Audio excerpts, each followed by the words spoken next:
Energy conservation के chapter number 6 को आज हम पढ़ने वाले हैं। तो चैप्टर नंबर 6 के कुछ बेसिक थियरी हैं जिसको हम पहले बताएंगे। उसके बाद उससे रिलेटेड जितने भी आपके एमसीक्यू क्वेश्चन बनने वाले हैं उन सभी को बताएंगे। तो आप लोग वीडियो पूरा जरूर देखिएगा। कहीं पर क्वेश्चन समझ में ना आए तो आप लोग कमेंट करके हमसे पूछ लीजिएगा। आप लोग हमारे टेलीग्राम चैनल को ज्वाइन कर लीजिए, वहाँ से आपको सभी पीडीएफ मिल जाएंगे। कुछ अगर आपको पर्सनली पूछना रहे तो आप लोग हमें इंस्टाग्राम पे फॉलो कर सकते हैं। टेलीग्राम और इंस्टाग्राम दोनों का जो लिंक है वो हम इस वीडियो के डिस्क्रिप्शन बॉक्स में दे देंगे। तो आज की वीडियो को स्टार्ट करते हैं। तो आज की इस वीडियो में आपको हम सबसे पहले बताएंगे कूलिंग टावर के बारे में। कूलिंग टावर क्या होता है, इससे रिलेटेड आपके बुक में लगभग 15 या 20 क्वेश्चन पूछे जाने वाले हैं। आपके बुक्स में सिलेबस में दिए भी गए हैं 15-20 क्वेश्चन एमसीक्यू कूलिंग टावर से रिलेटेड। तो इन्हीं को हम आज इस वीडियो में जानेंगे। तो सबसे पहले आपको हम बता दें कूलिंग टावर क्या होता है। कूलिंग टावर के बारे में पहले आपको विस्तार से बताते हैं, उसके बाद हम आपको आगे और समझाएंगे। अब कूलिंग टावर क्या होता है? कूलिंग टावर का मतलब हम आपको सीधे बताते हैं। ये क्या होता है, जो आपका गर्म पानी होता है, जो आपका हॉट वाटर होता है, इसको यार ठंडा करता है। समझ लीजिए यही होता है कूलिंग टावर का यूज। अब इसकी कुछ संरचना होती है, कुछ वर्क होते हैं, उन सबको डिस्कस करेंगे। यहाँ पे लिखा है एक कूलिंग टावर जो होता है यह एक संरचना की तरह इनक्लोज टावर होता है। जो कूलिंग टावर है वह एक इनक्लोज टावर की तरह होता है। मतलब आप लोग अपने घरों में देखे होंगे, फ्रिज रेफ्रिजरेटर को देखे होंगे। वो क्या करता है, आप लोग बॉटल में पानी रख देते हैं, उसके बाद क्या होता है फ्रिज अपना चालू कर देते हैं और पानी आपका ठंडा हो जाता है। कुछ वही प्रोसेस इसका भी है, लेकिन यह हैवी हैवी क्षेत्र में यूज किया जाता है। कुछ इंडस्ट्रियल क्षेत्र में इसका यूज हम अधिक करते हैं। इसके माध्यम से क्या होता है, वायुमंडलीय वायु घूमती है और सीधे संपर्क से संघनित्र से बड़ी मात्रा में गर्म पानी को ठंडा ठंडा करती है। संघनित्र मतलब इवेपरेटर होता है। इवेपरेटर का क्या कार्य होता है, यहाँ पे अधिक वेट वेपर के रूप में अर्थात नम वायु के रूप में यहाँ पे एयर आती रहती है और वह ठंडा होकर आगे बढ़ती रहती है। एक जो कूलिंग टावर होता है यह फुहार कुंड की तुलना में कम फर्श क्षेत्र लेता है और जल को वायु के आर्द्र बल्ब तापमान तक ठंडा करता रहता है। जो कूलिंग टावर होता है यह क्या करता है, एक फव्वारे की तरह समझ लीजिए। फव्वारे की तुलना में इसको यहाँ पे कंपेयर किया गया है। बहुत अधिक जगह यह नहीं लेता है और क्या करता रहता है, यह पानी को ठंडा करता रहता है। यहीं पे लिखा ये भी गया है कि जो कूलिंग टावर होता है इसका यूज बड़े संयंत्रों जैसे कि absorption refrigeration system, steam jet refrigeration system और 100 टन ऑफ रेफ्रिजरेशन क्षमता से अधिक की अपकेंद्रीय इकाई अर्थात सेंट्रीफ्यूगल यूनिट्स के लिए किया जाता है। हमने आपको पहले ही बताया इसका यूज जो होता है वो बड़े बड़े इंडस्ट्रियल क्षेत्र में जहाँ इसका यूज होता है वहाँ पे किया जाता है।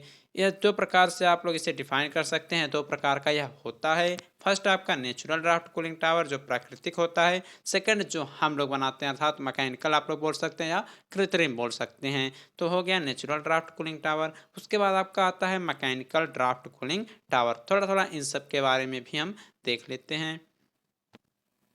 यहाँ पे देखिए लिखा यह है कि जब मीनार के माध्यम से अर्थात जब टावर के माध्यम से जो एयर का सर्कुलेशन है, जो एयर का परिसंचरण है, वह प्राकृतिक संवहन द्वारा होता है। मतलब उसमें हमारा कोई हाथ नहीं रहता। जैसे कि क्या होता है, जब बारिश हो जाती है अर्थात बारिश मान लीजिए किसी दूसरे क्षेत्र में अगर बारिश हुई है और आपका क्षेत्र किसी दूसरे साइड में है, तो वहाँ अगर बारिश हो रही है और अगर उधर से हवा आती है तो इधर आपका मौसम बहुत गर्म अगर रहता है तो बहुत ठंडा हो जाता है। आप लोग फील किए होंगे।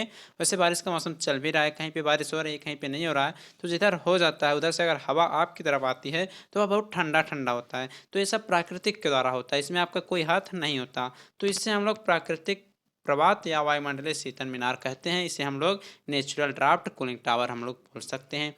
दूसरी ओर क्या है, दूसरी ओर यह है कि जब वायु का परिसंचरण अर्थात जो वायु का सर्कुलेशन होता है वह हम किसी पंखे के द्वारा, जैसे कि क्या है कि आप लोग किसी रूम में बैठे हैं, बहुत गर्मी हो रही है तो आप लोग फैन ऑन करेंगे, फैन ऑन करेंगे या आप लोगों क्या बोलते हैं किसी तख्ती से हवा करेंगे, तो उसे हम प्राकृतिक मतलब वो स्वयं से नहीं हो रहा है, आप लोग उसको कर रहे हैं तो हवा जो है पूरा लपटा रही है, उसके बाद आपको ठंडा महसूस करा रही है। तो यह जो होता है यह आपका मैकेनिकल ड्राफ्ट कूलिंग टावर कहलाता है। ओके, एक मैकेनिकल ड्राफ्ट जो कूलिंग टावर होता है या जो मीनार होता है वह या तो एक फोर्स ड्राफ्ट होता है, मतलब किस जिसे आप लोग फोर्स लगा के यूज कर सकते हैं। जैसे कि आप लोग तख्ती चला रहे हैं, वो कोई है पेज, उससे आप लोग हवा खा रहे हैं तो फोर्स उस पर लगा रहे हैं।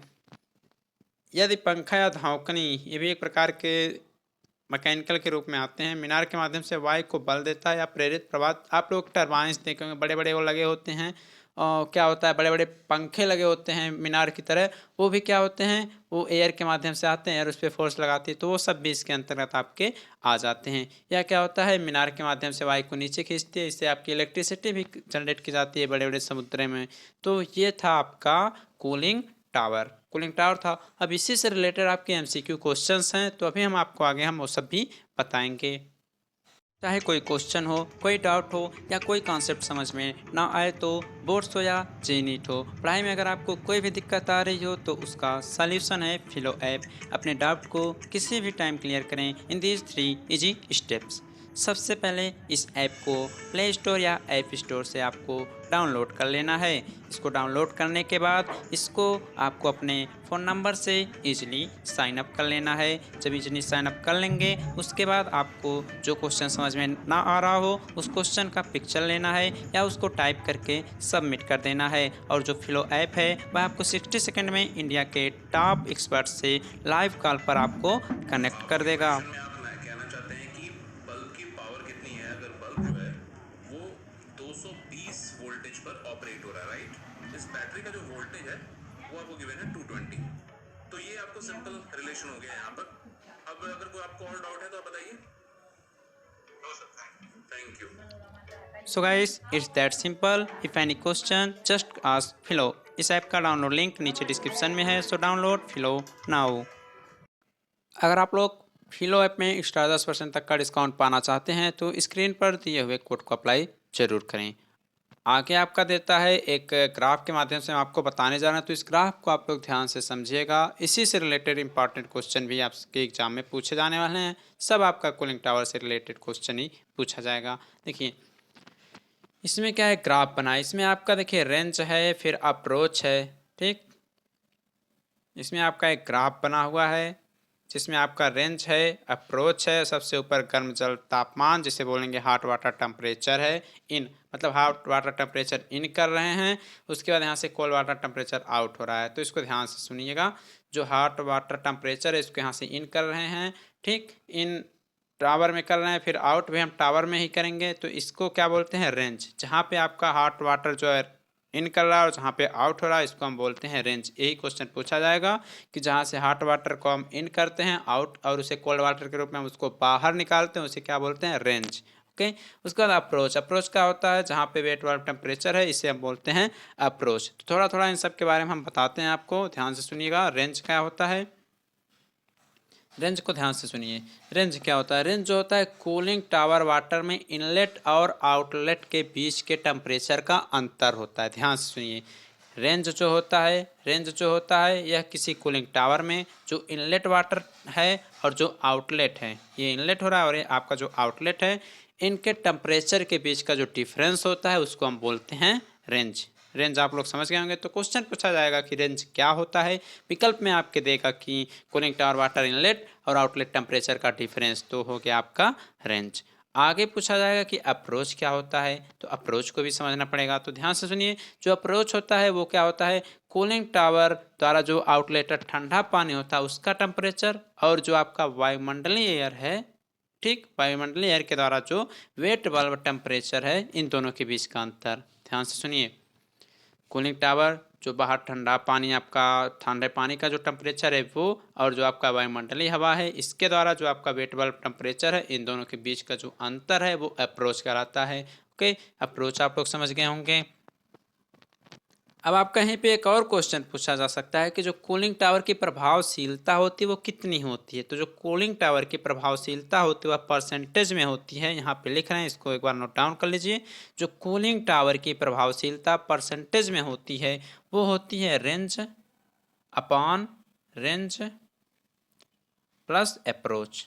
Range upon range plus approach, ये होता है आपका कूलिंग टावर की प्रभावशीलता। ओके, ये हो गया। और आपसे यहीं पे एक और क्वेश्चन पूछा जा सकता है कि जो आपका कूलिंग टावर की जो कैपेसिटी होती है, कूलिंग कैपेसिटी किसे कहते हैं। तो कूलिंग कैपेसिटी, क्या क्वेश्चन पूछा जा सकता है, कूलिंग कैपेसिटी। कूलिंग कैपेसिटी क्या होती है, तो ध्यान सुनिए। जो कूलिंग कैपेसिटी होती है इसका मतलब यह होता है कि वायुमंडल में जो ऊष्मा त्याग की जा सकती है उसको हम लोग कूलिंग कैपेसिटी बोल सकते हैं। मतलब हम लोग अगर मान लीजिए अधिक आवश्यकता से अधिक अगर ठंडा हो गया तो उसको अगर हम अपने एटमॉस्फेयर में उसको हम रिजेक्ट कर सकते हैं, तो वही आपकी कूलिंग कैपेसिटी होती है। अर्थात वायुमंडल में जो ऊष्मा हम लोग रिजेक्ट कर सकते हैं, जो रिजेक्ट करते हैं, वही आपकी कूलिंग कैपेसिटी कहलाती है। ओके, तो गाइस इस टाइप से आपसे क्वेश्चन पूछे जाएंगे। चलिए हम न्यूमेरिकल क्वेश्चन देख लेते हैं। कुछ क्वेश्चन हम आपको अगली वीडियो में बताएंगे। यहाँ पे थियरी पढ़ा दिया, 5-7 आपके ऑब्जेक्टिव क्वेश्चन भी हम इसी वीडियो के माध्यम से बताएंगे।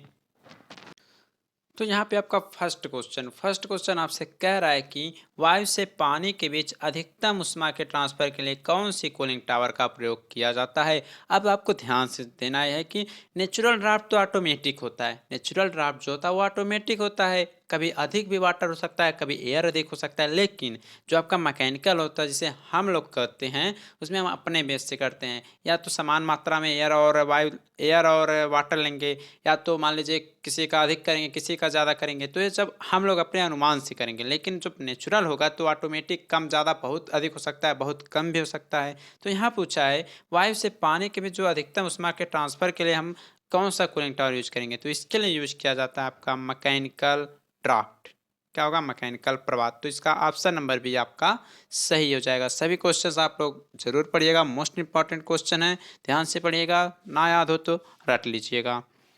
आगे यहीं पे आपका सेकंड क्वेश्चन कह रहा है कि प्राकृतिक प्रभात कूलिंग टावर का उपयोग मुख्य रूप से किसमें किया जाता है। तो देखिए प्राकृतिक अर्थात जो नेचुरल होते हैं उसका यूज हम कहाँ कर सकते हैं। तो ध्यान दीजिएगा, जो स्टील इंडस्ट्री होती है इसमें हम लोग अपने यूज का सब कुछ यूज करते हैं, क्योंकि इसमें नेचुरल से हमें कोई मतलब नहीं है। यहीं पे आपका एल्युमिना उद्योग है, यहाँ पे भी नहीं। उर्वरक उद्योग फर्टिलाइजर इंडस्ट्री में भी नहीं। लेकिन जो पावर स्टेशंस होते हैं यहाँ पे आपके नेचुरल कूलिंग टावर का यूज हम लोग करते हैं। इसमें क्या होता है कि बड़े बड़े आपके टरबाइंस बने होते हैं, उसमें पंखे लगे होते हैं। आपकी जो एयर है, नेचुरल एयर, वो आपकी आती है, उससे टकराती है, पंखा घूमता है। नीचे हम क्या करते हैं, समुद्र में तार बिछे रहते हैं और अपना अनेक प्रकार के जनरेटर्स लगा के हम लोग अपना इलेक्ट्रिसिटी उत्पन्न कर लेते हैं। तो यह आपका पावर स्टेशन इसमें सही हो जाएगा। प्राकृतिक प्रभात कूलिंग टावर का उपयोग हम मेनली पावर स्टेशन में करते हैं। तो इसका ऑप्शन नंबर डी सही हो जाएगा। आगे आपका क्वेश्चन नंबर थर्ड कह रहा है कि काउंटर फ्लो प्रेरित ड्राफ्ट कूलिंग टावरों में पानी और हवा दोनों शीर्ष में प्रवेश करते हैं और शीर्ष से ही बाहर निकलते हैं। क्या यह सही है? क्या यह सही है? तो आपको हम बता दें, ये जो आपका रेंज वाला बताए थे आपका कूलिंग टावर प्रदर्शन अर्थात जो कूलिंग टावर परफॉर्मेंस था, उसमें आपको हमने बताया था कि वह जो होता है रेंज में ही बाहर निकलता है, रेंज में ही इंटर करता है। लेकिन जो काउंटर फ्लो होता है उसमें आपका रेंज में तो प्रवेश करता है लेकिन अप्रोच के माध्यम से बाहर निकलता है। ठीक, तो इसका राइट आंसर हो जाएगा गलत। अर्थात जो अवार्ड लिखा गया है वह एक ही में से बाहर नहीं निकलते हैं। ओके, तो इसका राइट आंसर हो जाएगा गलत। ये जो वर्ड लिखा गया है गलत, दोनों अलग अलग निकलते हैं। क्वेश्चन नंबर 4 आपका कह रहा है कि कूलिंग टावर की रेंज जो होती है वह कनेक्टेड हीट लोड द्वारा निर्धारित की जा सकती है। तो यह आपका बिल्कुल सही है। जो आपका रेंज होता है वह आपका कनेक्टेड हीट लोड के द्वारा निर्धारित की जाएगी। अब आप लोग कहेंगे कैसे, इसका राइट आंसर ट्रू हो जाएगा। अब आपको बताते हैं कैसे। जैसे कि जितना हम इनलेट करते हैं आउटलेट करते हैं वो लोड के ऊपर ही डिपेंड करता है। मान लीजिए किसी भी फ्यूल्स के लिए अगर मान लें एक बार 5 आया फिर 6 आया, 5 लगाए हैं तो ज़रूर जल के कुछ न कुछ पार हो जाएगा, उसकी मात्रा कम हो जाएगी। तो यह क्या है कि वह उसके हीट जो लोड है उस पर डिपेंड करता है। तो यह जो वर्ड लिखा गया यह आपका सही है। अगला कह रहा है कि मिलान करना है। क्या करना है? मिलान करना है। तो इसको मिलान करना है तो देखिए कैसे। रेंज क्या होता है? रेंज आपको हमने बताया कि इनलेट और आउटलेट टेम्परेचर के बीच का मैक्सिमम डिफरेंस होता है। तो यह हो गया उच्च तापमान में अंतर, फर्स्ट का थर्ड से मिला लेंगे। इसी प्रकार अप्रोच क्या होता है? तो अप्रोच को भी अभी हमने आपको बताया था। अप्रोच जो होता है वह वेट बल्ब टेम्परेचर के रूप में डिफाइन करते हैं इसको। तो इसका आप लोग मिलाएंगे फर्स्ट से।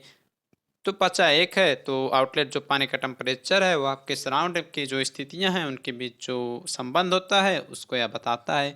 तो इस प्रकार से आप लोग मिलान कर लेंगे। तो गाइस आप लोग इस वीडियो को थोड़ा शेयर कर दिया करें जिससे वीडियोज हम जल्दी ला सकें। जब आप लोग शेयर नहीं करते हैं और लाइक अधिक नहीं आता है, थोड़ा मन जो है वो बदल जाता है, वीडियोज़ बनाने का मन भी नहीं करता है। तो आप लोग हमारे रिक्वेस्ट को मान लीजिए, वीडियो को शेयर करते रहिए। अगली वीडियो में इसके बचे हुए 10-12 जो MCQ क्वेश्चंस हैं वो आपको करा देंगे। ओके।